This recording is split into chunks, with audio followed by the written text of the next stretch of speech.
Is India looking at a phase of possible economic uncertainty amid the world being jolted by Donald Trump's tariffs?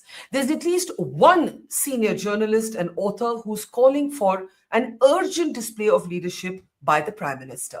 I'm Barkha Dutt, you're with the Mojo Story. On the program today, in a moment from now, we'll be talking to author and journalist Tavleen Singh. Tavleen Singh, writing in the Indian Express, says that the Prime Minister's leadership needs to be on full display as a matter of urgency. This at a time when much of the world has been thrown into a kind of unforeseen unpredictability thanks to Donald Trump at the helm of the global hierarchy and his tariffs regime. Though Trump has paused these tariffs for 90 days, nobody knows what's coming next.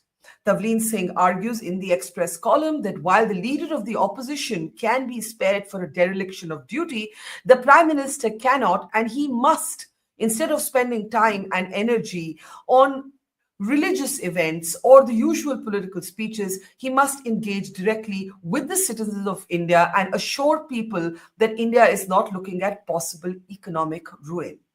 To talk about why she believes this moment calls for a different kind of visible urgency from the Prime Minister, let me welcome our newsmaker Tavleen Singh to the program. Tavleen, as always, a pleasure. Your column seems to suggest that the Prime Minister has been missing in the sort of leadership display that you would have expected. His counter-argument, or certainly that of his supporters, might be, if the uncertainty has been triggered by Donald Trump, Trump is best handled with kid gloves and, discreet behind doors diplomacy. What is it that you want the Prime Minister to say or do publicly that he's not doing? I would like to make a comparison with that COVID summer when he disappeared for 10 or 15 days, I think at the worst, it was April actually, 2022, when the worst of the Delta wave, and he disappeared. Do you remember? And there was nobody at the helm. And then he came back and, actually rectified it because he's a very clever politician, and then turned it to his advantage by doing this huge vaccination thing. But he disappeared. Now, at the moment, the world is in a very, very uncertain, thing. The Indian stock market has crashed like every other stock market in the world. And that stock market is, a lot of middle-class people. It's not rich people who will be affected, but middle-class people who maybe put all their savings into it. And, they must be terrified to see it wiped out. So what I was really hoping was that the Prime Minister, instead of getting his ministers and officials to speak for him, would come out and say, our economy is safe. You can be assured that nothing bad is going to happen. We are not going to, we mustn't panic, something like that. And I didn't see that. I saw him, I don't think he said a single thing about what's going on. And to me, that's not leadership, because it's in bad times that leaders have to lead. So it's interesting that you draw an analogy with his initial response to the COVID pandemic, because many of his supporters were responding to, people like you who are saying the Prime Minister should be speaking by making two arguments. One, that's not the best way to handle Trump. Two, that just like in COVID, the people of India understand that this is not an India-specific problem. This is not a problem generated or created by the government of India, and it's not specific to India. It's a global problem. So Modi will not be judged harshly as you are judging him. What would you say to that? I don't agree with that. Respectfully, I disagree with that opinion, because they judged him pretty harshly in COVID until the vaccination program took off, and they were reassured that they weren't all going to die. Like, there was bodies in the Ganga and all that, if you remember. Now, I'm not saying that it's as big of a crisis as that, but it is a crisis. It's a worldwide crisis.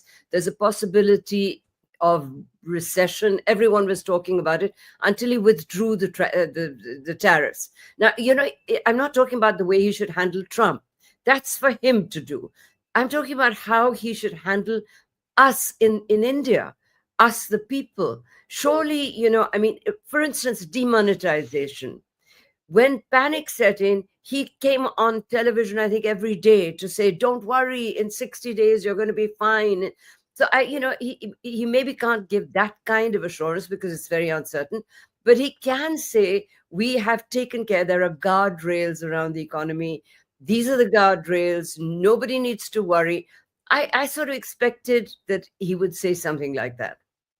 Now, it's not as if the prime minister has been invisible from other sort of engagements, and you write about that in your column. You believe that his very visible engaging with sort of religious events and so on is not necessary at this point. He might argue that it's just simply his normal day. He's not going to stop living his political life. Why does he have to pause everything and look at this? What would you say? Well, I think that the fact that he always has cameras when he goes to a religious event means that he's trying to be visible. So he's making a great effort to be visible, but he's being visible at at political rallies and at in temples, etc. Why can't he be visible when he's actually needed to reassure ordinary people? I'm sure that I know that among businessmen in Bombay, there's panic. Not panic, but there's it's all very fluid and uncertain. And I don't know those guys who've invested in the stock market, the sort of people who may put their savings into it, but I'm sure that they're panicking. And it would reassure them that this man, who is a very powerful, strong leader, is with them in this fight, and that they're not going to slip back into poverty, for instance, which a lot of them can if there's a recession. So, if the prime minister were to show visible leadership, what shape and form would that take for you? Would it be an address to the nation? Would it be saying, look, this is how we are planning to handle the tariffs? Is the government bound to share very complex technical issues with the public that may not? Everybody doesn't grasp tariffs and how they're going to work and whether it's going to be terrible for India or there might be some opportunity, which are the sectors that are going to be worst hit. The ministers in the government have already said that they're negotiating with America to try and get a bilateral trade deal, right? So what form or shape would you want this visible leadership to take? Yeah, okay. The ministers and officials have been leaking all this stuff about we're on the verge of a deal. We're on the verge of solving everything. And that when the prime minister was in Washington, he was given all sorts of assurances. You're leaking that kind of information. Instead of doing that, wouldn't it be better if the prime minister himself said, look, this is the situation. It's not a problem that we have created, but we will handle it. You can be assured that there will be no people slipping back into poverty, that that your lives are not going to be destroyed by the recession, even if it happens. And India is in a better place, so he's in a good position to say that. I would imagine an address to the nation. He's doing that constantly. There's Mann Ki Baat every month. He's always talking to the people directly. So why is it when there is real uncertainty that he goes silent? Okay, Modi has not been silent in general. In fact, just moments ago, he basically lit into the Congress party in a political speech in Haryana. Let's take a look at that clip and come right back. लेकिन साथियों, हमें कांग्रेस के दिनों को भी भूलना नहीं चाहिए। हमने 2014 से पहले, जब कांग्रेस की सरकार थी, वो दिन भी देखे हैं जब पूरे देश में ब्लैकआउट होते थे, बिजली गुल हो जाती थी। कांग्रेस की सरकार रहती तो देश को आज भी ऐसे ही ब्लैकआउट से गुजरना पड़ता। न कारखाने चल पाते, न रेल चल पाती, न खेतों में पानी पहुंच पाता। So, the Prime Minister continues to make the point about how much better things are on an economic development sort of context when he compares it to the Congress era. And the other big point of focus in his speech was the Waqf legislation around which violence has erupted in Bengal. So it's not that the Prime Minister is silent. The Prime Minister is continuing to be a very political Prime Minister. Yes, but why is he not speaking about the thing that has to be the most important story in the world at the moment? I mean, you can go on, you can take on the Congress party later. Is there an election in Haryana? I mean, as far as I know, the elections are over. So why does he need, if he's got so much time that he can do a political rally in Haryana and then go on about the Waqf, etc.? He can, when he was talking about the economy, he could have said something then that we have actually made the reforms. But the truth is that the kind of reforms that he promised have not actually taken place. He used to say, the government has no business to be in business. One of the reasons why I supported him was that because I'm very anti bureaucrats running the economy.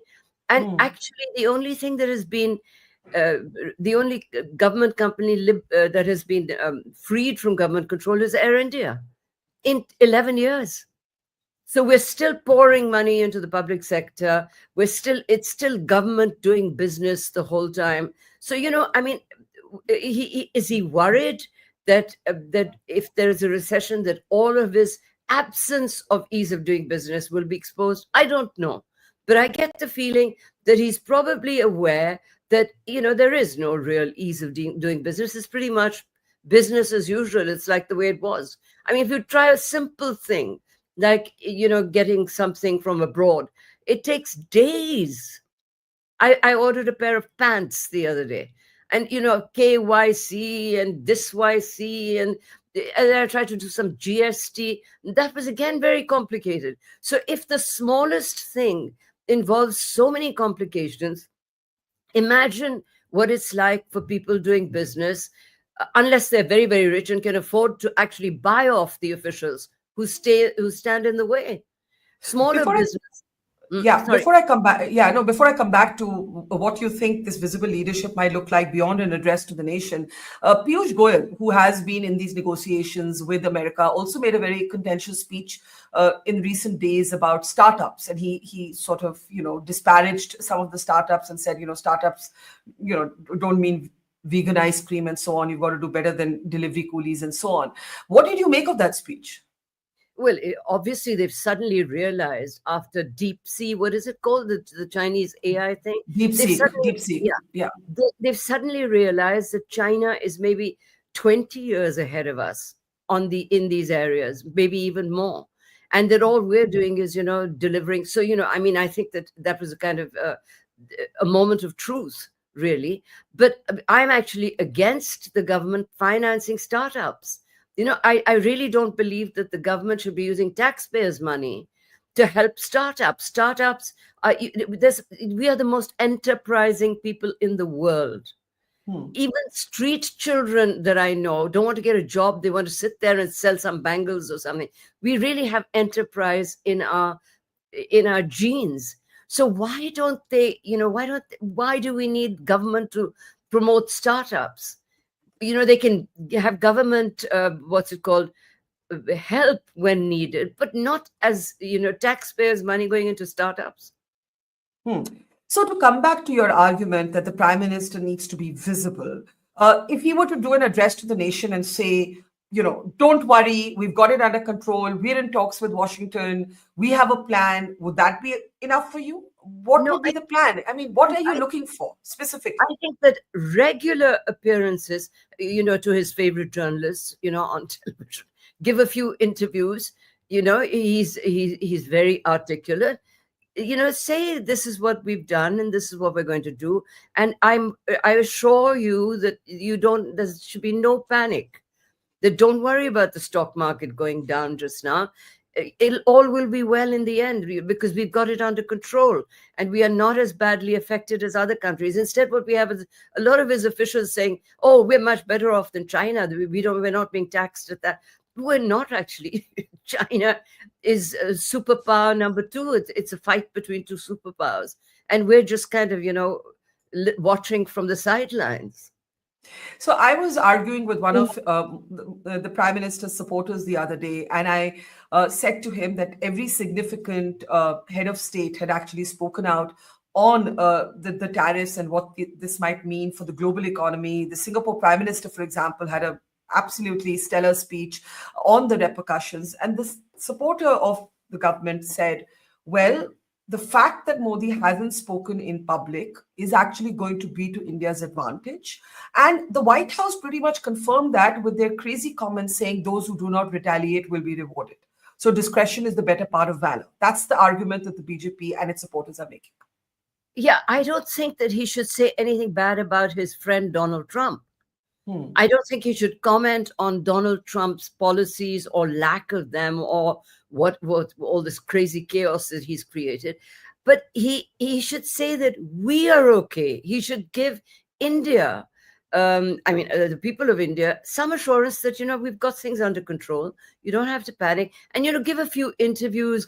He doesn't hold press conferences, but he's got a whole string of favorite journalists, and as for television, I sometimes think that every private television channel has become Doordarshan. I turn it on, and there's the Prime Minister on every single channel. Even on the day of the Burma earthquake, we don't cover anything. So he's got television under control. It's up to him to come forth and say something. They'll all cover it. Finally, where do you see the role of the opposition in this? I mean, Rahul Gandhi has been targeting the Prime Minister on the issue of tariffs, right? He's tweeted, he's spoken, why doesn't he spoke about? But he's linked it to, so much for Modi's personal rapport with Trump. Look, we've been slapped with these tariffs. The fact is that it has nothing to do with whether there's a good personal equation or there isn't. Trump's made up his mind to go a certain way, and he's going that way, irrespective, right? What do you make of the opposition and their response in this whole debate? Yeah, well, that's what I said. I actually wrote it in the column. I said, I don't know what Rahul Gandhi expected him to do, to sit in the Oval Office and take on the president of America like Zelensky did, and, get a rap on the knuckles, and that would be the end of that sweet little friendship. But I think that Rahul Gandhi has a very immature reaction to what is going on, because, he should actually tell us what they would do. What would the Congress party suggest that the government does, instead of just mocking the Prime Minister for not saying anything. No, absolutely. And I would think that this would have been a moment maybe for the Congress party to announce a shadow cabinet from its big meeting in Gujarat, say something prescriptive, saying, we're ready to work with the government. Why don't we do this in so-and-so sector? But none of that. Yeah, absolutely. That's exactly the point I made. So, I'm not just criticizing the Prime Minister in the column. I'm criticizing Rahul Gandhi for not being more constructive in his criticism. They've got very fine economists on their team. I mentioned Chidambaram. Ask them, what would you prescribe to the government? What are they doing wrong? That's the role of the opposition, not to mock him for no japis, and this time, he's been told off. That's really schoolyard stuff. So let's say, Tavleen, you met the Prime Minister at some public event. Let's sort of imagine this for a moment. It's not implausible. You could be at an event, a wedding, a public function, and you meet the Prime Minister later this week. What would you say to him? I would say what I've just said to you, Prime Minister. You must show leadership. It's a time for you to lead. This is a very uncertain time, and it is in uncertain times. It's a kind of economic war. So what if there was a real war, like a political war? Wouldn't he be there leading, being the leader of the troops? So similarly, this is an economic war that we're facing. It's something we've never faced before in the world. We've got a man who is reckless and unpredictable as the president of America. We don't know what's going to happen. And if the Prime Minister were to say, Tavleen ji, aap to hamesha criticize hi karti hai mujhe. Actually, we haven't had much of a conversation for many years, so he wouldn't say anything like that. But, that's what I would say. All right, Tavleen. Always a pleasure. The column that I've referred to is up, of course, on the Indian Express website. Tavleen, it's a pleasure, and talk to you again soon. Take care. Okay. Bye. Thanks. Bye. It's great to see you here. Thank you for watching our work. If you haven't subscribed yet, don't forget to click the bell icon and subscribe to Mojo Story and support independent, robust journalism.